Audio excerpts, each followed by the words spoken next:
بعد فاعوذ باللہ السمیع العلیم من الشیطان اللعین الرجیم بسم اللہ الرحمن الرحیم 1272 سن ہجری کے شوال کی 10 تاریخ تھی، ہفتے کا دن تھا۔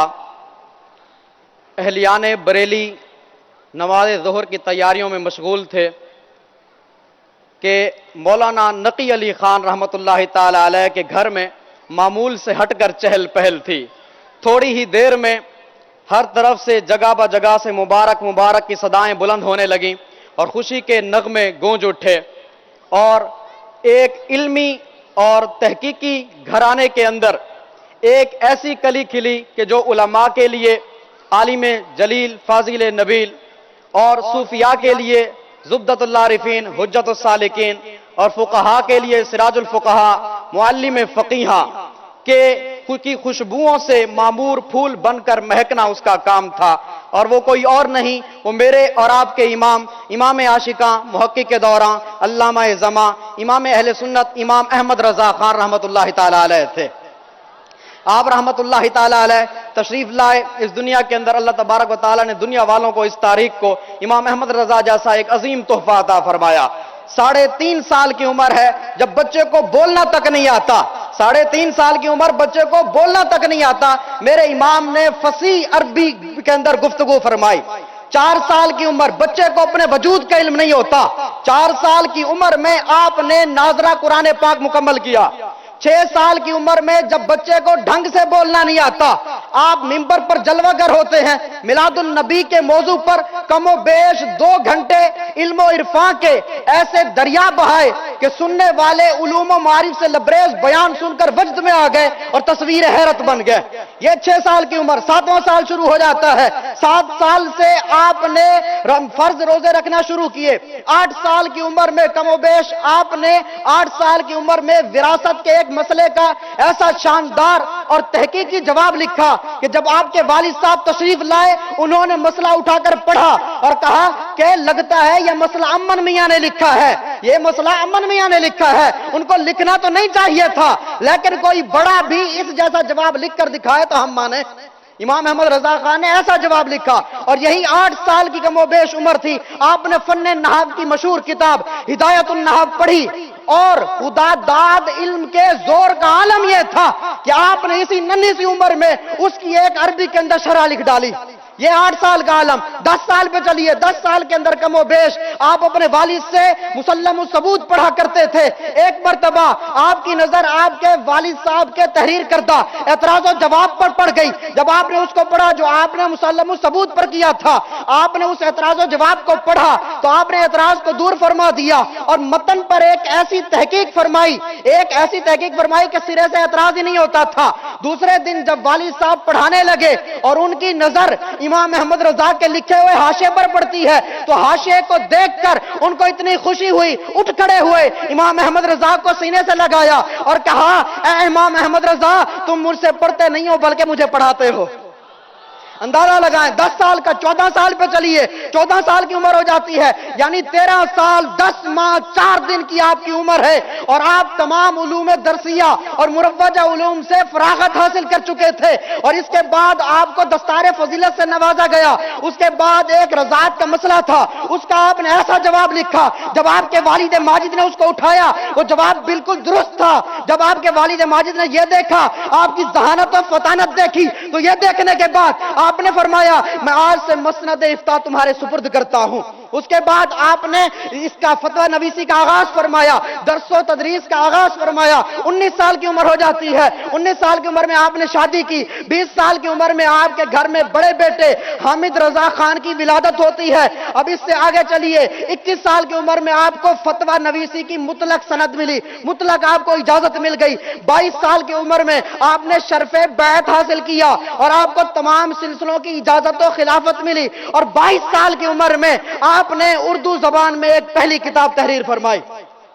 اب اس سے آگے چلیں، 23 سال کی عمر میں آپ پہلی بار حرمین شریفین تشریف لے جاتے ہیں۔ وہاں پر آپ تشریف لے گئے، وہاں پر شیخ احمد مکی، شیخ عبد الرحمن مکی اور ایک اور شیخ تھے، ان تینوں نے مل کر جو ہے آپ کو سند حدیث کی اجازت عطا فرمائی۔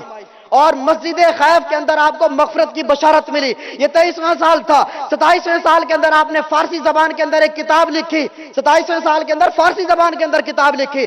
31 سال کے اندر آپ نے قصیدہ معراجیہ لکھا. 38 سال کے اندر آپ کے گھر میں مصطفیٰ رضا خان کی ولادت ہو جاتی ہے، جس کو ہم مفتی اعظم ہند کہتے ہیں. یہ ان کا لقب ہے، لیکن حقیقت یہ ہے کہ وہ ہند کے مفتی اعظم نہیں بلکہ پوری دنیا کے مفتی اعظم ہے.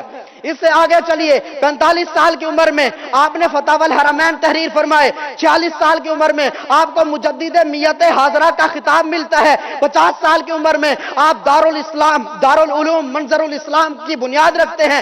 51 سال کا آخر ہے، 52 سال کا شروع ہے. آپ دوسرا سال ہو گیا، آپ دوبارہ حرمین طیبین وہاں تشریف لے جاتے ہیں. وہاں پر آپ جب تشریف لے گئے، اس بار آپ نے 8 گھنٹے کے اندر الدولۃ المکیہ ایک کتاب لکھی جو آپ نے علماء حرمین طیبین کو پیش کر دی. اور اس کے بعد اسی عالم میں آپ نے جاگتی آنکھوں کے ساتھ آقا کا دیدار بھی کیا اور علماء مکہ و مدینہ کو سند حدیث سے، سند اجازت سے بھی نوازا، سند اجازت و خلافت سے نوازا. اندازہ لگائیں، پہلے سال حج پہ آئے تھے، یہاں سے اجازت ملی تھی. دوسرے سال آئے ہیں، آپ یہاں اجازت دے کے جا رہے ہیں. یہ دوسرا سال تھا. اب اندازہ لگائیں. اور اسی سال کے اندر آپ نے حسام الحرمین مرتب فرمائی. اور اسی سال کے اندر آپ نے کتاب کفل الفقیہ الفاہم آپ نے یہ مکہ کے اندر بیٹھ کر لکھی. اور ادھر اسی اسنا کے اندر علماء مکہ و مدینہ کی طرف سے آپ کو یا سیدی کا خطاب ملا. قصیدہ حضور یہ بھی آپ نے وہیں پر بیٹھ کر لکھا. اور اسی سال کے اندر آپ باب المدینہ کراچی میں بھی تشریف لائے. اب اس سے آگے چلیے، 56 سال کی عمر میں آپ کو امام الائمہ لہذہ الامہ اور خاتم الفقہاء والمحدثین کا لقب ملا. اور اسی عمر کے اندر آپ نے ترجمہ کنز الایمان جو ہے املا کروایا. 62 سال کی عمر کے اندر، 62 سال کی عمر میں پہنچتے ہیں، ایک جماعت رضائے مصطفیٰ کے نام سے وہ قیام میں آئی. 63 سال کی عمر کے اندر اور بھی آپ نے ایسے جدید کارنامے جو ہے سر انجام دیے. جبل پور کا تاریخی اور سیاحتی آپ نے سفر فرمایا. اور اسی سال کے اندر آپ نے حرمت سجدہ تعظیمی پر کمال قسم کی تحقیق کی. اب اس سے آگے 63 سال کی عمر میں پہنچتے ہیں. 63 سال کی عمر کے اندر آپ نے فلاسفہ کے باطل نظریات کا رد کیا. اب یہاں پر دیکھیں، اب پوری زندگی کو آپ ملائیں، اگر آپ پوری زندگی کو ان کی علمی خدمات کے ساتھ ملاتے ہیں تو امام احمد رضا خان اپنی پوری زندگی کے اندر ہر 5 گھنٹے کے بعد اوسطاً ہمیں ایک کتاب دیتے ہوئے نظر آتے ہیں. اندازہ لگائیے کیا شان تھی ان کے علوم کی. اور ایک نہیں، 2 نہیں، 3 نہیں، 100 سے بھی زائد علوم پر مہارت نہیں بلکہ مہارت تامہ حاصل تھی. اور آپ کے ایک اگر علم پر کلام کیا جائے تو ایک جہت سے نہیں بلکہ کئی جہات سے کیا جا سکتا ہے. مثال کے طور پہ علم حدیث کو لے لیا جائے، اعلیٰ حضرت علم حدیث، اعلیٰ حضرت حفظ حدیث، اعلیٰ حضرت استدلال بالحدیث، اعلیٰ حضرت تخریج حدیث، یعنی ایک فن پر مختلف جہات سے جو ہے وہ کلام کیا جا سکتا ہے. اگر اعلیٰ حضرت کے ایک علم پر 2 جہات سے بھی کلام کیا جائے تو اگر 120 علوم و فنون ہو تو 240 جہات سے تو امام احمد رضا کے فنون پر، ان کے علوم پر کلام کیا جا سکتا ہے. اور یہ نہیں کہ ہر بندہ اٹھ کر کلام کرنا شروع کر دے. جو بندہ جس فن کا ماہر ہوگا وہ اسی کے اعتبار سے کلام کرے گا. ایک بندے کو شاعری کا پتہ ہی نہیں ہے، ایک بندے کو فقہ کا پتہ ہی نہیں ہے، وہ فقہ پہ کلام نہیں کر سکتا، وہ بندہ شاعری پہ کلام نہیں کر سکتا. وہی بندہ کلام کرے گا جو اس علم کی سدھ بدھ رکھتا ہوگا. تو میرے امام کے علوم پر جو ہے کلام کرنے کے لیے 100 سے زائد ایسے لوگ چاہیے جو اس فیلڈ کے اندر ماہر ہوں. یہ وہ علوم ہیں جو ہم تک پہنچے ہیں. اور آپ نے اپنی پوری زندگی کے اندر جو فتاوی دیے ہیں، جو فتوے دیے ہیں، وہ تو لاکھوں کی تعداد میں ہوں گے، وہ لاکھوں کی تعداد میں ہوں گے، لیکن افسوس کہ نقل نہ ہو سکے. لیکن جو نقل ہوئے وہ آج فتاوی رضویہ کے شاہکار کی صورت میں ہمارے درمیان موجود ہے. یہ ایک بات. اب یہ تو میں نے بیان کر دیے. اگر امام احمد رضا سے پوچھیں، اے اعلیٰ حضرت آپ بتائیں آپ کو علم کیا تھا؟ ایک مرتبہ علماء کے جھرمٹ میں اعلیٰ حضرت جلوہ گر تھے. اعلیٰ حضرت جلوہ گر تھے. دنیا کی مشینریوں کی ایجاد کا تذکرہ چل رہا تھا. اعلیٰ حضرت نے ارشاد فرمایا، اللہ کے فضل سے مجھے بارگاہ رسالت سے ایک ایسی مشین عطا ہوئی ہے کہ جس مشین کے اندر کسی بھی علم کا کوئی سوال کسی بھی زبان کے اندر ڈال دیا جائے، چند منٹ کے بعد درست جواب وہاں سے حاصل کر سکتے ہیں. ایک عالم صاحب کھڑے ہو گئے، کہا میں نے وہ مشین دیکھنی ہے. آپ نے فرمایا ابھی نہیں دیکھ سکتے، لیکن انہوں نے کہا کہ نہیں ہم نے دیکھنی ہے. ان کا اصرار بڑھا، وہ مچل گئے. جب اعلیٰ حضرت نے ان کا اصرار دیکھا، آپ نے سامنے کے بٹن کھول دیے، اپنا سینہ انور دکھایا اور کہا یہ وہ مشین ہے جو مجھے بارگاہ مصطفیٰ سے عطا ہوئی ہے. وہ عالم صاحب اٹھے اور انہوں نے آپ کے سینے کو چوم لیا اور چومنے کے بعد ارشاد فرمایا قد صدقتا یا وارث علوم رسول اللہ.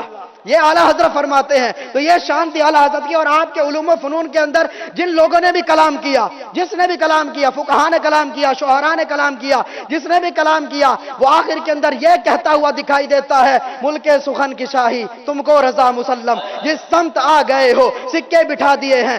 آخر میں ایک بات کہ امام اہل سنت کی پوری مبارک زندگی افق اسلام پر آفتاب بن کر چمک رہی تھی، جس کی کرنیں جہالت اور ضلالت کے لیے موت اور اہل ایمان کے لیے سبب تسکین اور راحت تھی. لیکن چونکہ خدابندی، حکم خدابندی بھی یہ ہے اور قانون قدرت بھی یہ ہے کہ جو آفتاب طلوع ہوتا ہے وہ غروب بھی ہوتا ہے. اسی قانون کے مطابق یہ لا تعداد صلاحیتوں کا حامل، یہ آفتاب رضویت 25 صفر المظفر سن 1340 سن ہجری کو اس دنیا سے چلا گیا. اور لیکن یہ آفتاب تو غروب ہو گیا، لیکن دنیا کے آفتاب کی طرح غروب ہوتے ہی اس کا فیض ختم نہیں ہوا، بلکہ اس کا فیض آج 1 صدی کے بعد بھی ہم اپنی استعداد کے مطابق حاصل کر رہے ہیں. اور انشاءاللہ یہ فیض کا سلسلہ قیامت تک جاری رہے گا. فیض رضا، فیض رضا. وآخر دعوانا ان الحمدللہ رب العالمین. اللہ جزاک اللہ خیرہ. ہمارے منعم